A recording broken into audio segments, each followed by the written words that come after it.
heck in my ears. And of course, it's Guy. No, it's not my site. It's not my site. It's got to be you.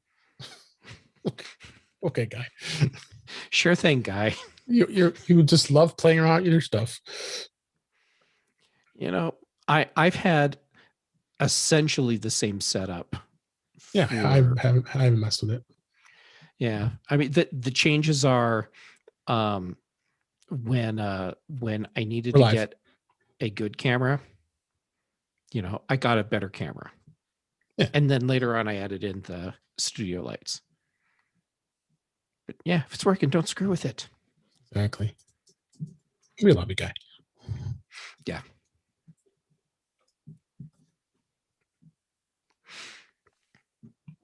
Just posting it to Facebook. Yeah, what the hell? I'll post it to Twitter too. Let me double check my iPhone. Yes, it's actually muted.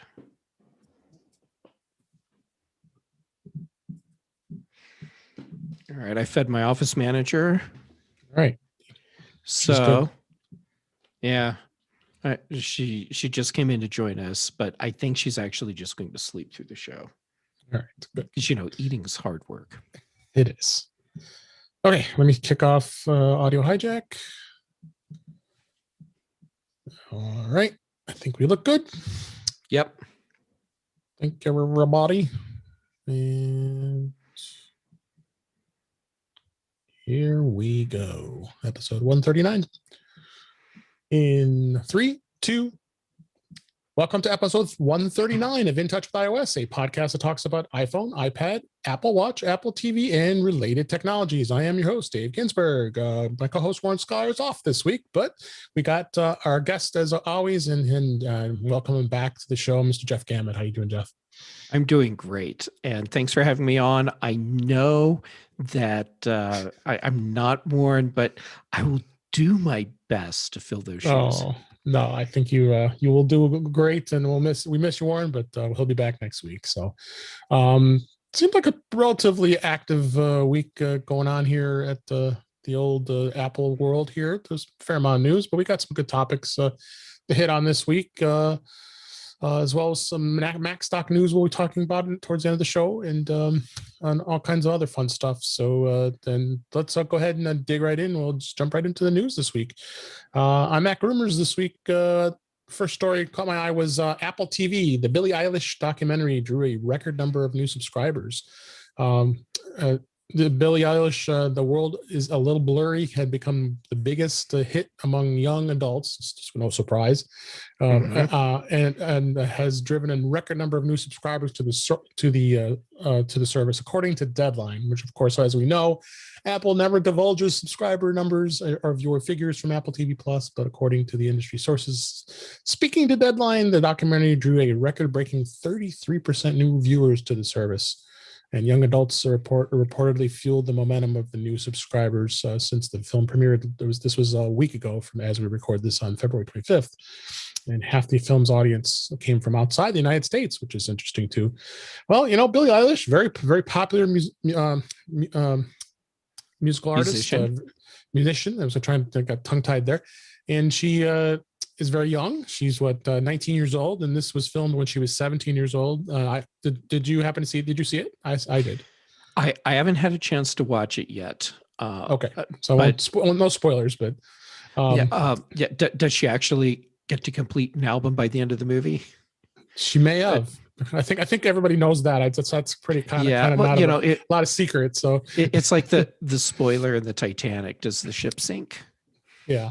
So, but Billie Eilish also has, I don't know the exact number, probably 40, 50, 60 million Instagram followers. So she is slightly popular. She's she's a really good musician. I really like her music. I do too. She's got an amazing voice. Just you worry someone that young gets troubled. And we've seen that happen in the past. Britney Spears. I think there's extra stuff going on in Britney's life to help screw that up. There is, but still, your point is well taken. Yeah, she's got Billie Eilish has some very supportive parents, and they were very, very prominent in this documentary. So, Apple paid $25 million for this to the R.J. Cutler directed documentary back in December 2019. It battled against other services in a bidding war. And the record-breaking increase in subscribers and capture the young adult audience indicates that the move may have paid off. I think they're probably right.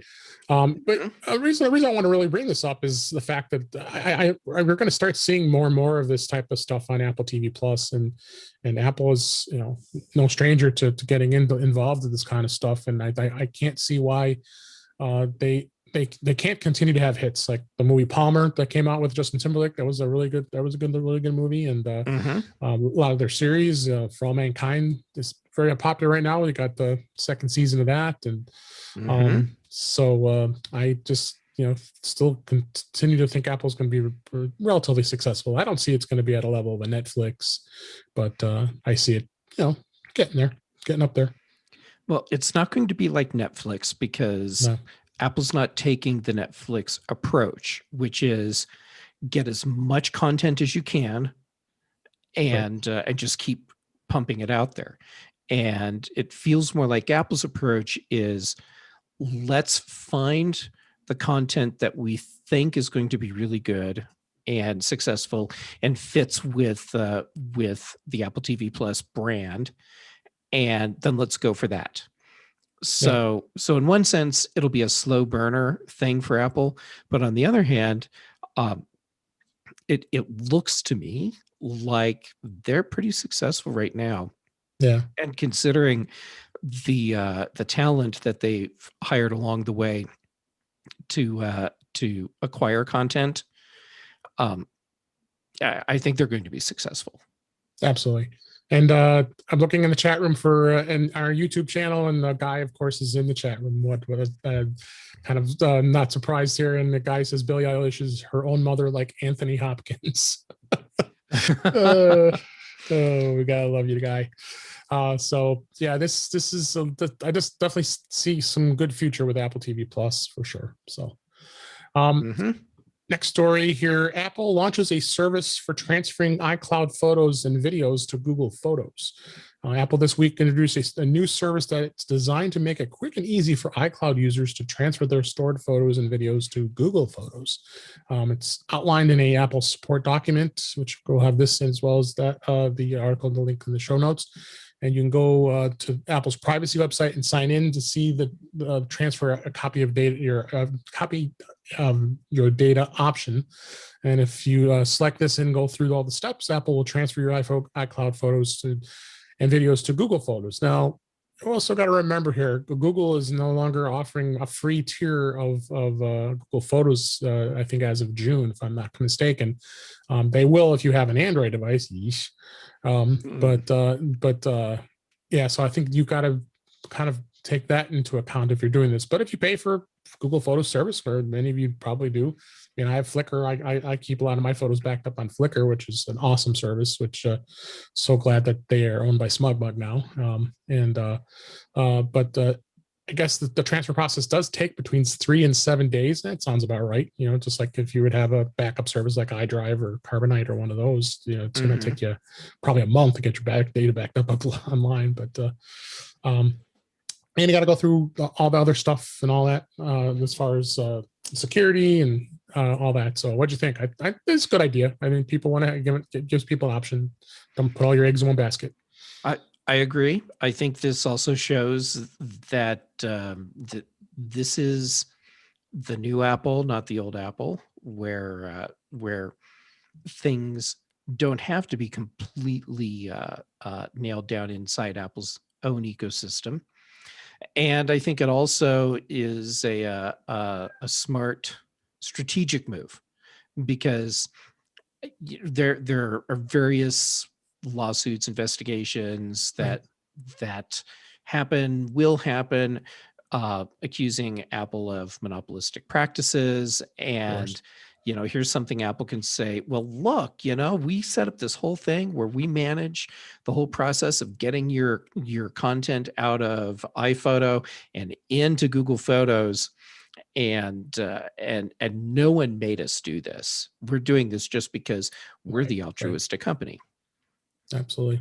So check it out. We'll have links in the show notes for that. Also, this was interesting.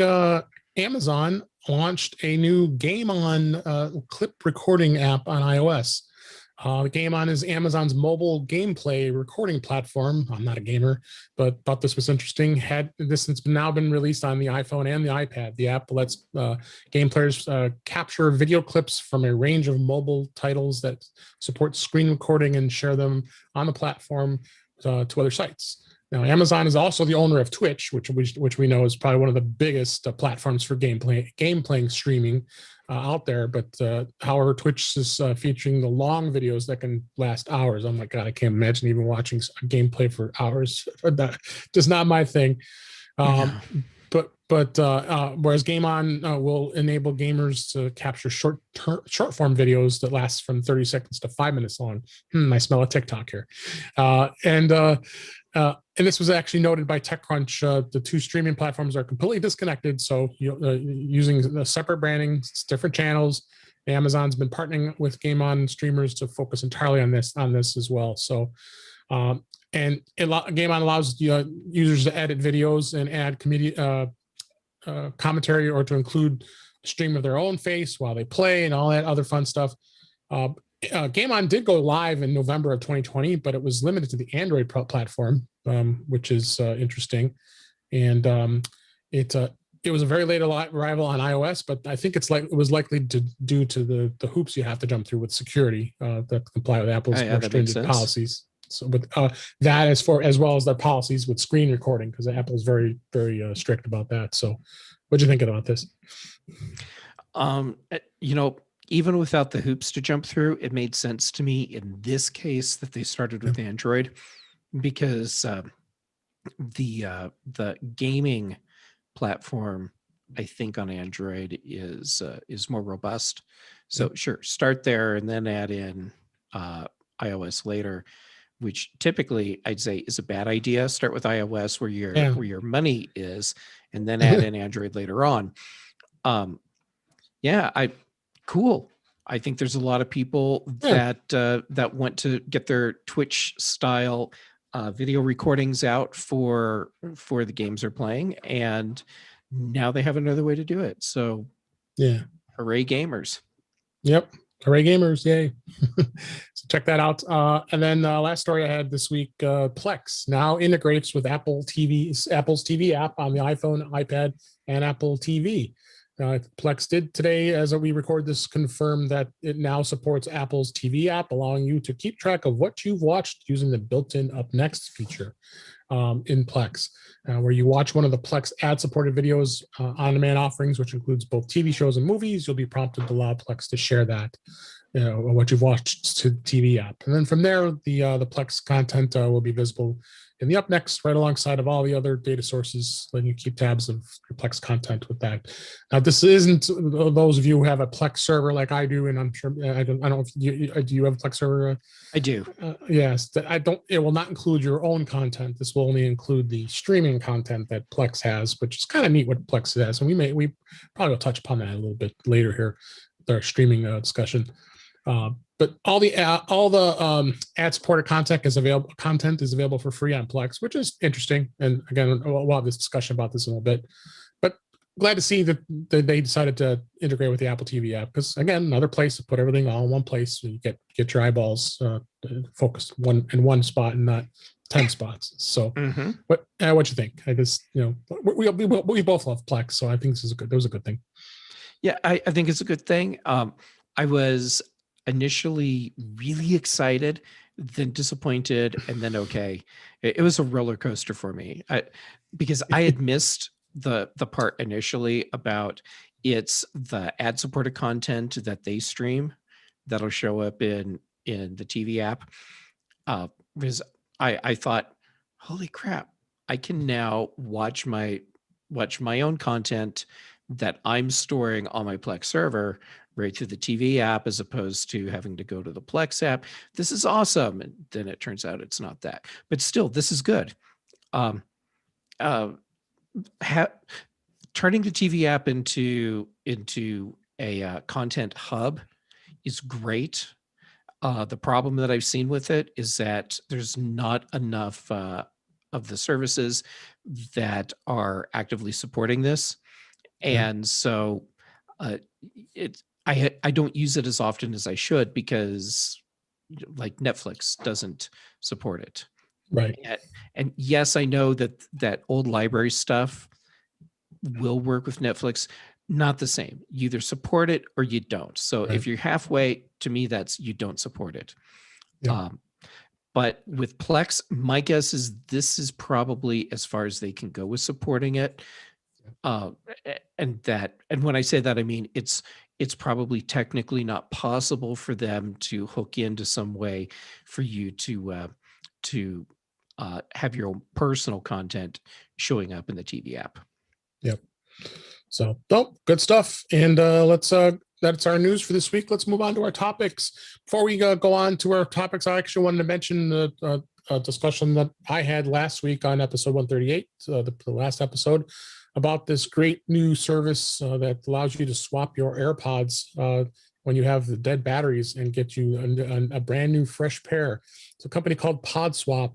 We talked about it on episode 138. I'm not going to go into any detail of that, other than the fact I want to give them a shout out. Thanks for mentioning us and this podcast on your press page and quoting some of the things I said. So happy to give you guys some publicity, and I think it's an absolutely great service for those of you who have. Right now, it's just the AirPods, first generation, but process works great. But you can go back and listen to 138. We don't need to rehash all that. So just give them a shout out for that. So any thoughts, Jeff? Yeah, that's really cool. Yeah. I love it when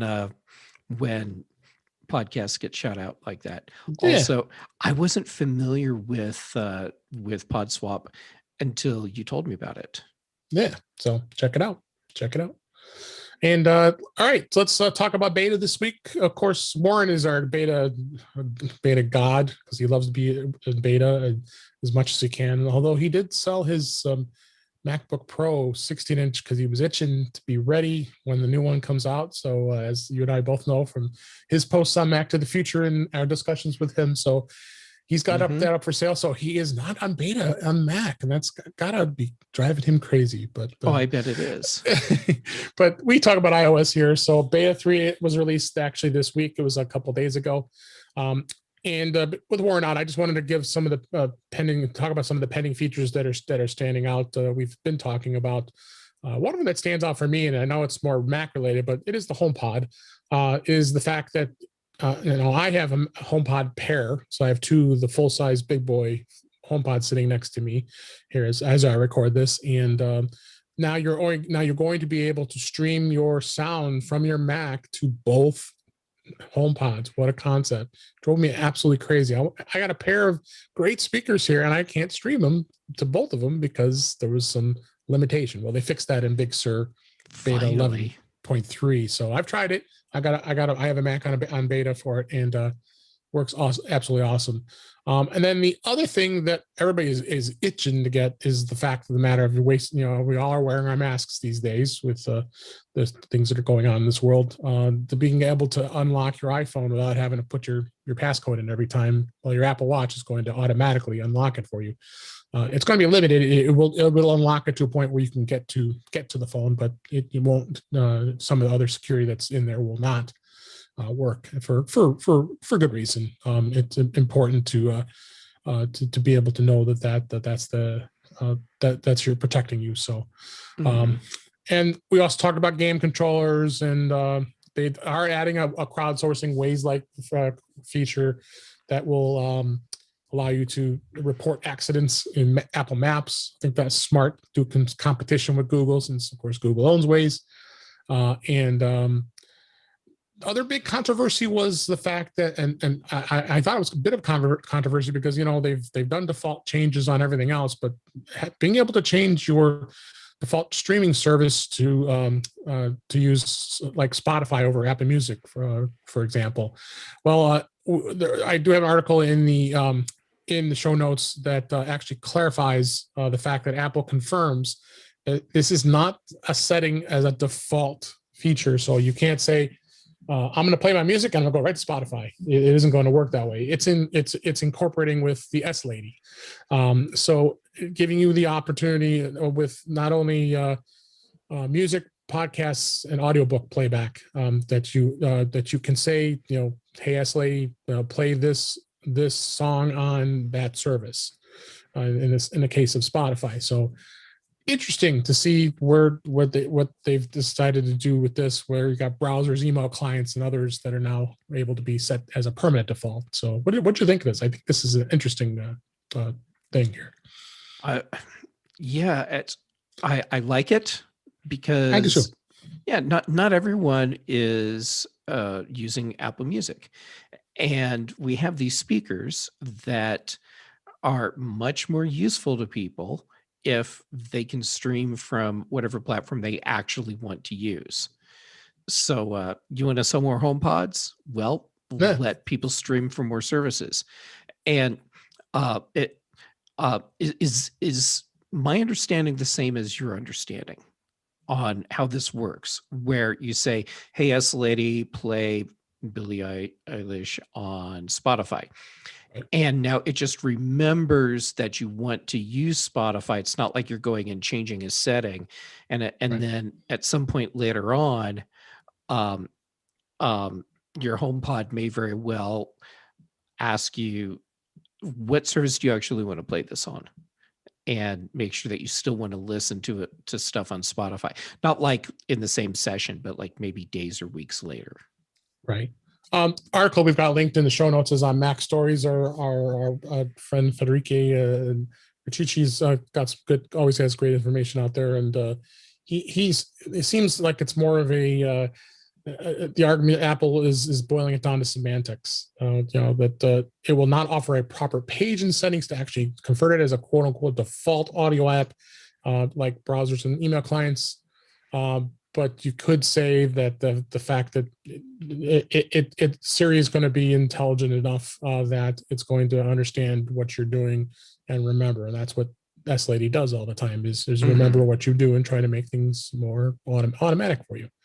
But you could do it on other services like Pandora and Spotify and probably maybe even Sonos. I don't know, any other music services that are out there, SoundCloud, and same thing with podcasts. If you're using a podcast, another podcast app besides Apple Podcasts, to have that option, and even audiobooks, probably go to Audible as opposed to Apple Books. And so yeah, it's purely, I think it's going to be in a Siri thing, but who knows? This could go somewhere for the future. It's very possible that it could, at least I would think. Yeah, it's also good as yet another preemptive strike. Look how open we are. We're not an evil monopoly. Right. But still, if you want to sell HomePods, let people play stuff on them and don't limit the playback platform. You'll sell more HomePods. Yep. And then another feature actually that stood out today as we record this, that this was over on 9 to 5 Mac, and Mac Rumors here is quoted it explains that a turn off item safety features option is going to come up, and then we'll notice that someone has placed an AirTag or any Find My compatible item tracker in your possession to prevent your location from being shared. If you attempt to turn the toggle off, the Find My app warns you by doing so. The owner of that unknown item will be able to see your location if you turn it on. So interesting. They noticed this is the same thing with this. All goes back to the AirTags. I mean, we've been talking about the AirTags for like a year. Is Apple ever going to come out with these AirTags? With these devices, they're also, a lot of more and more third-party devices like Beats and with their earphones, and Belkin is going to have theirs already enabled in my Find My, so you can do it even much more different, being able to find these devices more than just the AirPods. The other thing too, I saw too in the beta is you're actually going to be able to go into the Find My, and actually it has a graphic that comes up with the magnifying glass, and you start saying search for my devices, and it just does a full out search and sees if it sees any of your devices that are nearby, and it'll tell you through the Find My. I've got a great story with Find My.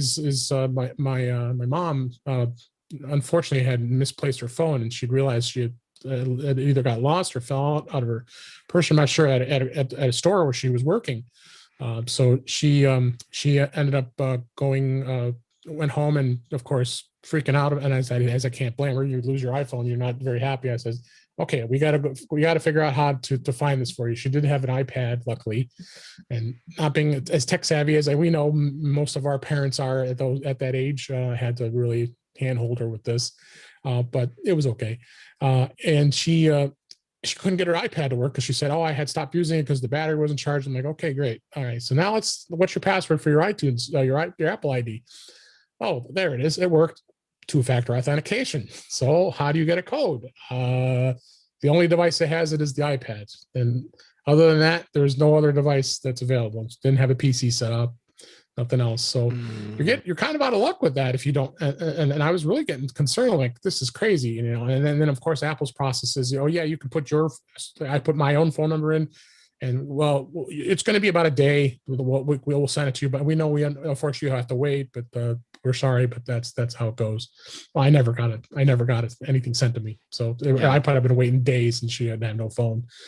Luckily, I told her, plug the iPad in, maybe it'll come back on and have some life that you can use it. So sure enough, she was with my dad, and they got the iPad up and running, and opened up Find My, and there it was. It was sitting at the store where apparently she had dropped it. But the cool thing was in Find My, it's doing it just like what it is with Apple Maps. It goes down to the very minute detail where it could actually be. And if that store has a map, it's actually going to tell you what aisle and what section it was, which it did. So, you know, which is pretty cool. It pressed them both pretty immensely. So she went home, and the happy story is she got her phone back. So that's awesome. This is just added to this with the beta we were talking about of this, is just adding to how much of value that Find My has for finding your devices. So I know we probably all have millions of stories that we could tell as far as, I mean, I told my story about when I left my iPad at a horse racing track, and when I was there for a day of fun, and I freaking out, and I started turning my tone on, and the security guards were freaking out because it kept going. What is that thing? You're driving me nuts. Turn that off. I'll be there in a few minutes. So it's just, yeah, it's great stuff. And I'm sure you've experienced it too, but I can't say enough. Yeah. Find My has been incredibly useful. So, yeah. So I'm going to toss something out here, yeah, please. And people are just going to hate this, but so with Find My iPhone, or excuse me, with Find My and the new items thing, and Apple's saying that there's the whole API so that third-party devices can hook into that. What if Apple's still not going to release AirTags? I know. It's going to happen. They leave the tag thing to companies like Tile, because there's nothing stopping Tile from tying in to that, and then you can use the Tile app or the Find My app and find your Tile products or Tile tags. So now I say this expecting Apple's going to release their own tracker device, but at the same time, with what they've set up, they don't have to. Right. So, yeah, I mean, because Tile's been frightened of being frightened that their device is going to get Sherlocked. It's going to be a device that, you know, you got Apple already doing it. And I know Tile had been contemplating maybe even lawsuits and that kind of thing. But there's obviously something going on with Apple with the technology with this, that they're holding this back. It just isn't meeting their standards or something to that effect. So it might be the threat of the lawsuits. And they're just like sitting here waiting to let a lot of this play out. And then when the time is right, legally for them, and when I say legally, I mean as far as lawsuits go, then they'll say, hey, look what we have. But also they're going to have to come up with something really compelling to get me to retire my tile tags, because Sure. I have quite a few, and I'm not just going to toss them out or replace all of them if if Apple can't offer me something much more compelling than what I'm getting from Tile. Right. So we'll see where it goes. That's beta for this week, and some bonus coverage of AirTags and Find My. So let's go ahead and move on. We're gonna actually go into some streaming discussion here. And the first topic of part of this of the show is about the Apple TV. The third generation is slowly dying.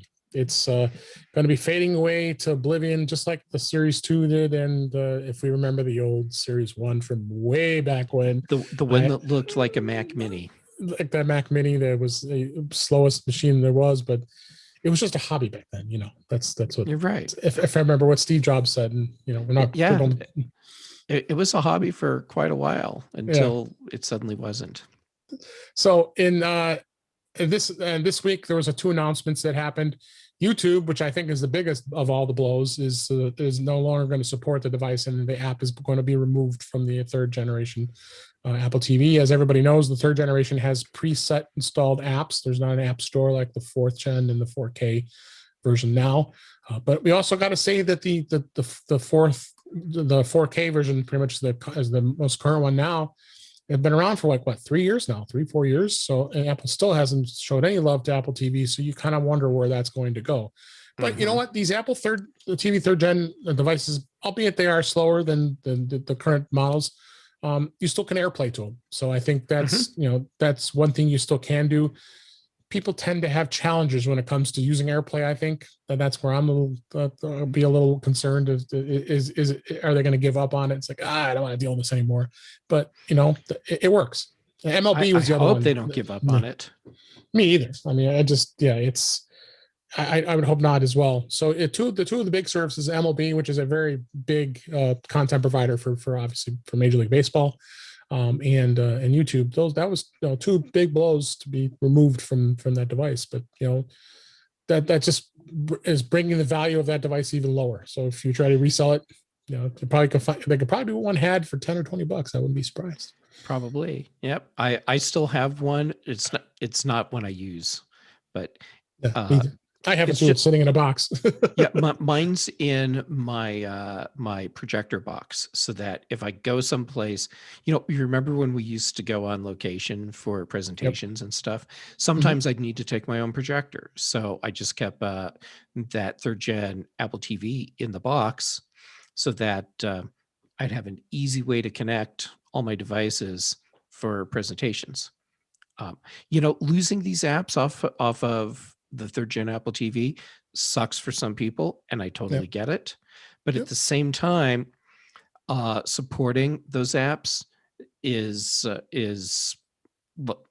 it doesn't make fiscal sense anymore, I think, for these companies, because you're right.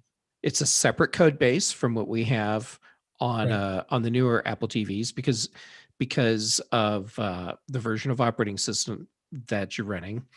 And you have to work in concert with Apple to have the apps written and compiled and then pushed out to the Apple TV. That takes money and time and resources that could be going other places. Absolutely. So, and then kind of transition over a little bit with video. As we record this today was the very first day of the actual the launch of Paramount Plus, which is the replacement for CBS All Access. So today that happened, and it was interesting the way it went, because I would have expected that they're going to make you download another app and install, but instead they were able to code it in a much smarter way, where you went just opened up your App Store app, and it said, "Oh, you have an update," and it just all it does is just rebranded it and just and sent you a new update. So it went very smoothly. So I think that was a smart thing. Hopefully, people will see that needs to be done, because some people are resistant to getting their apps updated right away. But I was impressed enough that the app did that. I actually did sign up for it. Beforehand, they were offering the deal where you can get $50 for the entire year. So you divide that out. That's only about $4 a month, which is not too terribly bad. That's not too badly bad. priced. So I opted to do that. So so I'm locked in for a year, and I'm good with that. Did you subscribe to CBS All Access for you? Yeah, I have the CBS All Access plus Showtime bundle. So what happens to that? Does that stay or? I don't know. I hope it stays because that's a really nice deal. It is. Yeah. So I bet I'll know when we're done recording, because that's when I'll actually have my first time today to go and sit in front of the television. And I was planning on launching CBS All Access and seeing what happened. Yeah. So I don't know. I hope that deal stays. I mean, even if it's something where they say, okay, it's a grandfathered deal now, and the only people that get to have it are the people that already have it.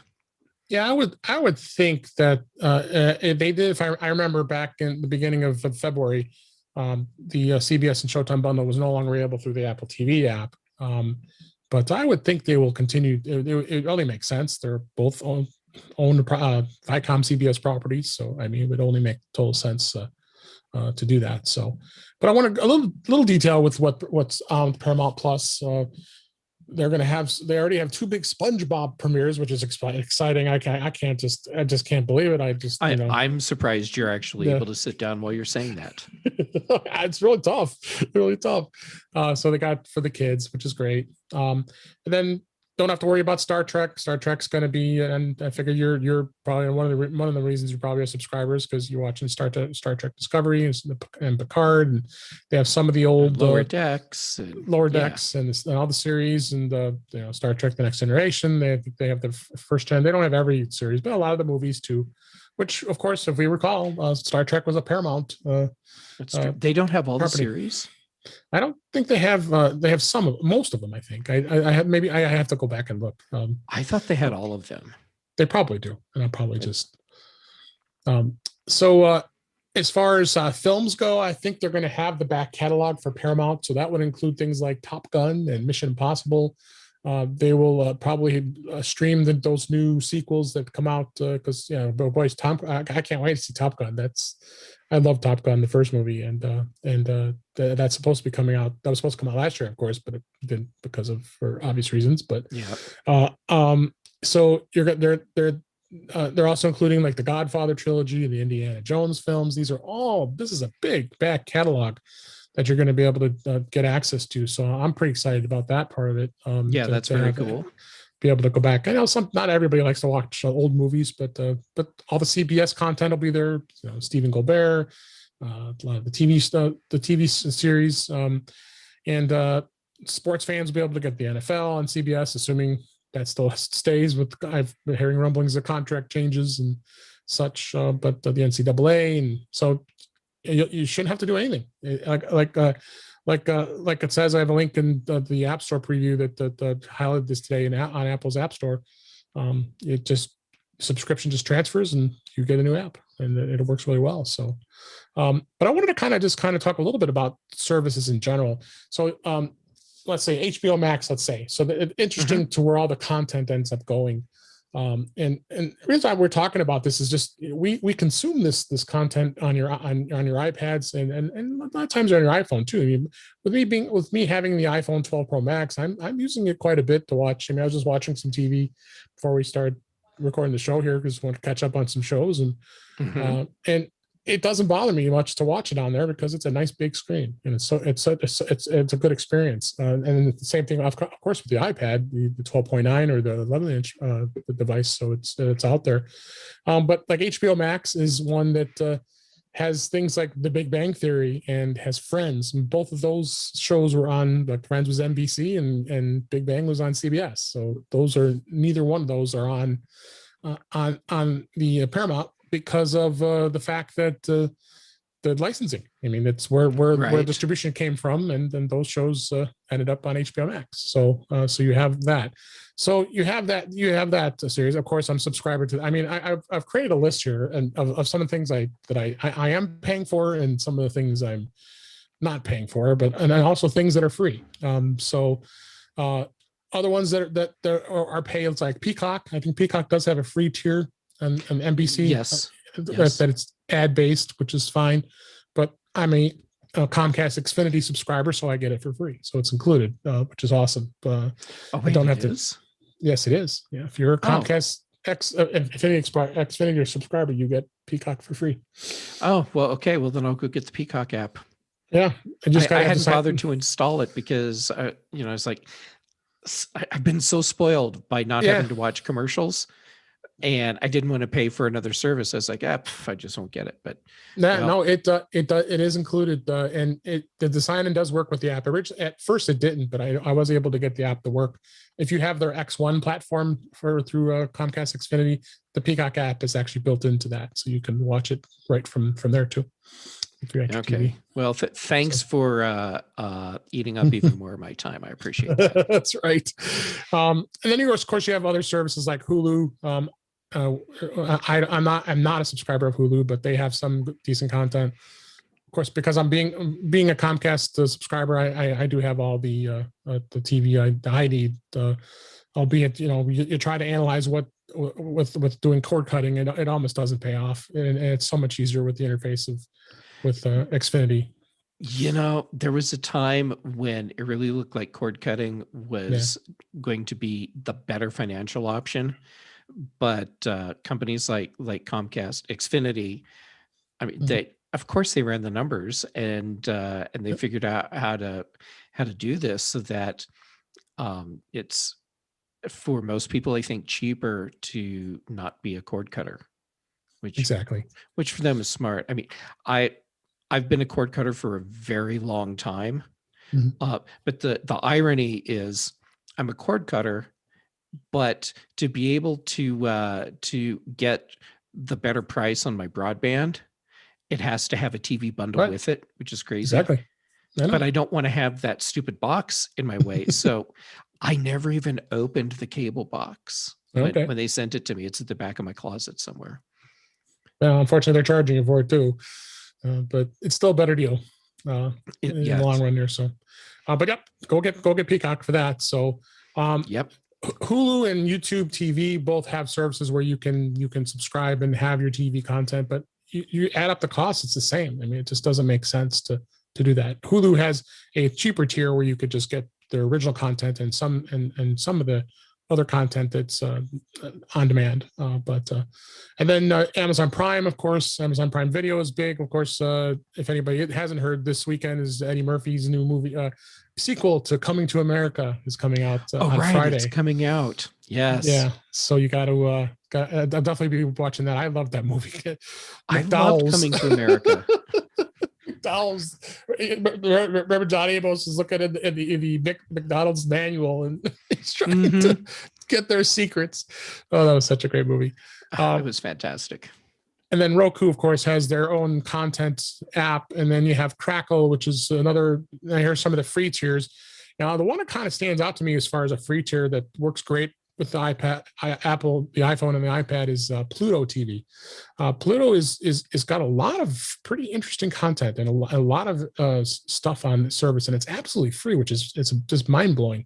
They've got dedicated channels to just specific shows. Like if you really like the Love Boat back in the 70s and 80s, you have a whole channel just for that. All in the Family, one day at a time. A lot of those shows are on there as dedicated channels. A Love Boat channel. It's phenomenal, the fact that they have that. So I'm pretty impressed with Pluto TV. Another one is called Tubi, Tubi. Another one that's free, and Xumo, XUMO is another one that's free. Oh, I've been pronouncing it Zumo. Is it Zumo? Maybe it is. I don't know. I have no idea. Yeah. So check out. I mean, I've got this bullet list of all these services. It's definitely worth a chance to check it out. Of course, you're dealing with ad supported stuff with free. Free is never free. You're right. If you don't mind the count, I mean, come on. You think about it when you're watching regular TV, you can easily expect that you always had to watch commercials in the past. So yeah, I don't understand these words you're saying. Regular TV. Yeah, regular TV. Well, there is that service called Locast that in many cities across the U.S. allow you to be able to get the over-the-air channels over the internet. I don't know if you're familiar with that service, but I believe it is available in Denver, the Denver area, so as well as Chicago and a lot of big cities across the United States. Yeah, I'm pretty sure it's here too. But the bad part is it every time you change a channel, it nags you to donate. So if you don't donate, you have to wait through their begging ad, and then you got the channel on. It's not like, what we love to do is flip channels all the time, right? Yeah. Well, if there's only one over-the-air channel you watch, that wouldn't be so bad, because you're not going to get the nags as often. That's definitely true. So but still, like you said, you pay even when it's free. Absolutely. You sure do. And lastly, I'll just talk one more pay service, Discovery Plus. I didn't think I would really be into that service, and that's all the Discovery Network channels, the Food Network, and a lot of the other channels that are part of their package, and investigative TV. They got a lot of interesting investigative stuff, and they also got a lot of original content, and it's a really high quality. And the best part is, like, you always got to watch Guy Fieri and Diners, Drive-Ins, and Dives. That's always everybody's favorite show. And it's nice to be able to watch it and not have to watch the commercials, because you have a commercial free tier, and then you have the ad supported tier. So that's other service to check out as well. So, but I think it's definitely going to be interesting to see where streaming goes, and there's just so much more content out there, just as we talked about here, to absorb. And like you said, you can, if you've got TV, you actually probably can watch Xfinity Comcast stream. You can just put it on a browser and watch the channels on there if you really wanted to. If you've got TV service, you can. Sure. Yeah. So and endless amounts of entertainment these days, and in addition to not talking about cord cutting, because at this point, like you said, cord cutting, it just becomes it's become such a non-factor. It was big back in a few years ago, but not anymore. Well, okay, here's the problem I see with cord cutting today, and the problem is that we've entered a new golden age of television, where the quality of the content is so much higher, and the amount of content that's high quality is really high. Back when cord cutting seemed like a really good option, it was like, well, I already have Amazon Prime because I'm an Amazon Prime customer, so that's just a freebie thrown in. But I have Netflix, and there we go. Oh, and then I got HBO. All right, now I have everything that I could possibly want, and I'm paying substantially less than if I had a cable package. Well, now you have to have. I mean, you rattled off a long list, and each one of those has a lot of great content, and most of them have original content that's worth watching. Absolutely. So we'll have all these links in the show notes for all the comprehensive information relates to each one of these services. Check them out, and that's me. I'm kind of a person that likes to collect things, and that's probably what I'm doing right now, is collecting these free services and not trying to pay for all these services. And then, of course, I have many consumption devices. Not only do I have an Apple TV, I have a Roku, I have a TiVo stream device that's an Android-based device. So you gotta just kind of experience it and see what the experience is besides just Apple TV. And those devices aren't as expensive as Apple TV, which is just a good thing. So, all right, we got a couple tips and cool stuff found here, and then we're going to talk about Macstock here in just a bit. First tip I had here was how do you shut down your iPhone without buttons? Because we know the tip, and I've given this tip a bunch of times, of how to do a power down on your iPhone. And the way you do that is you push your volume up, you're down, and then push your power to the side button, and then the power button will come up at the top. But there is a way to do it actually within the phone itself, and going into settings. So if you go into settings, then you go into general. If you scroll all the way down to the very bottom of that list, there is a button there that says shut down. So you don't have to go through all that physical stuff. You're still going to be doing some physical stuff, but at least that way, it's an easy way to get to the shutdown on your iPhone. And the same thing applies to the iPad. It has easy way to shut it down as well. So I thought that was a good tip to throw out there. That's an excellent tip. And I know there's a lot of people that'll say, look, it's not that big of a deal to hold the two buttons in at the same time or do up, down, side. And but for some people, yeah, it actually is a big deal. Physically. Yeah, physically. I mean, they might, if you have arthritis and it's bad enough, you probably aren't going to actually really be able to squeeze those buttons long enough. And so here you go. Now you have a way to do it without having to find a friend or a crowbar or jam it up against a wall or whatever. Absolutely. So, and then I have a cool stuff found, and this might become one of my cool stuff found for the Mac show tomorrow. Cool. This is from a company called Pluto. And I know that's a crazy name, but what it is, it's a metal iPhone tripod mount with a cold shoe.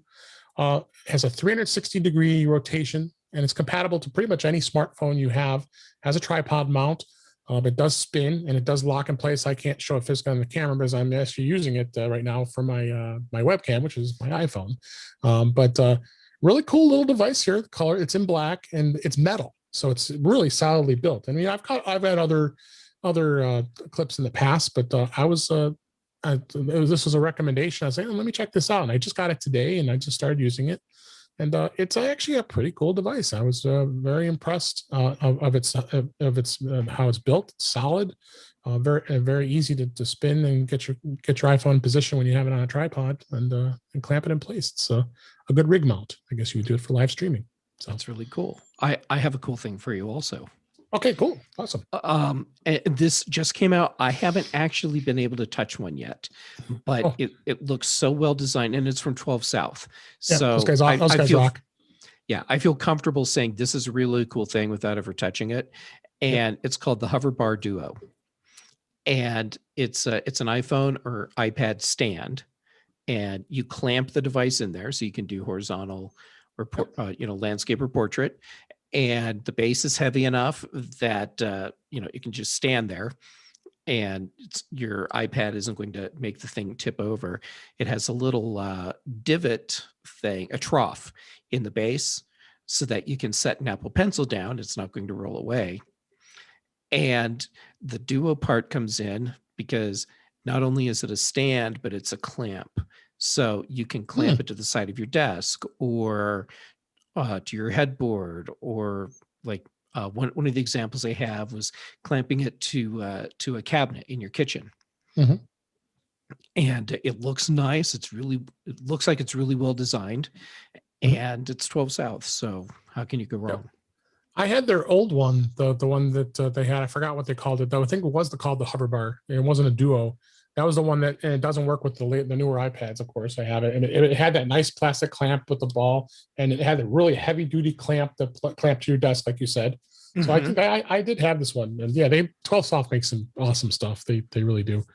And this is their brand new version of that. Yeah, so this is because they discontinued the one I had. I couldn't even. In fact, I was hoping maybe you can give me some. Maybe you're going to sell like a updated bracket for the newer iPads. No. Then it just like disappeared. They gave up on it. But apparently they came back and they have it out again. That's great. Yeah, it's awesome. So, all right. Before we wrap up here, I wanted to mention a little bit about MacStock. MacStock 2021. As many of us know, and many of you know, I've talked about MacStock for many, many years. Jeff and I both attended most years, and I've been to them all years. I don't know if you've been to every year, but not to every year. Have you spoken at MacStock? I have spoken at MacStock. Okay, so both of us are MacStock speaker alumni. Speaker alumni. So as everybody knew, last year, MacStock 2020 went virtual for obvious reasons, and it went off just amazingly. And I was a producer of the event, and we had this amazing time, and I think a lot of people really enjoyed it. It's not going to replace the fun of being in person and meeting everybody and getting to see everybody each year, because the first 5 years we were doing that, and I always looked forward to it every year. And then Mike, of course, had to make a difficult decision to change it in 2020. Well, he had to do it again this year in 2021. it's just with the current situation going on, and the event host Mike Potter, as I mentioned, decided to keep it virtual. He did post a video, which I have a link in the show notes for you to take a look at. And he actually did a tour of the Woodstock, Illinois town square, which is actually where his office is as well. And that's where Groundhog Day was filmed. So if anybody is familiar with that, so I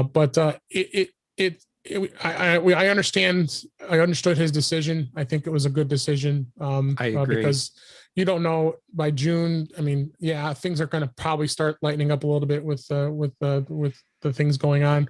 But you don't know. I mean, and the venue is probably not going to open it up at 100% as far as people can be there, and he doesn't want that.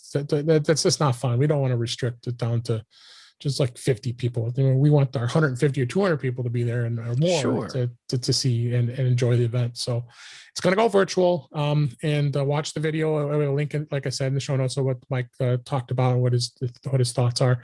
Still more to come. Nothing else has been decided as of yet when it's going to be. I would venture to say it'll probably be in July, as it always is. We try to do it in the summertime.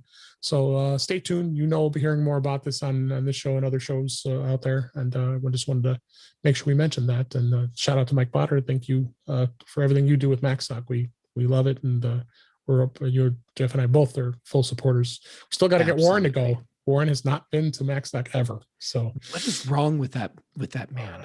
I know. We got to get him going. He was all ready to go last year, but it obviously didn't happen. So.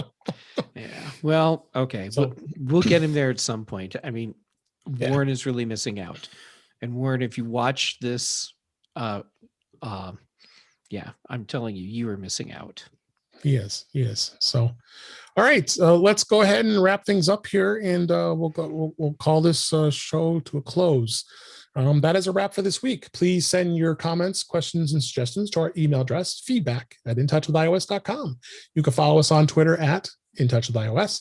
You can subscribe in your favorite podcatcher, including Apple Podcasts and many others. But better yet, you can go to our website at intouchwithios.com, where all the links to all the ways to listen to us are there.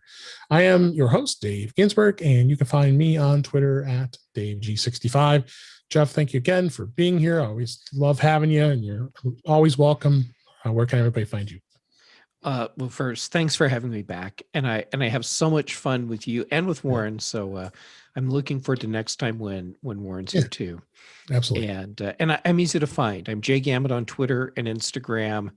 And actually you can find me a lot of Tuesdays now on Mac Voices Live with Chuck Joyner.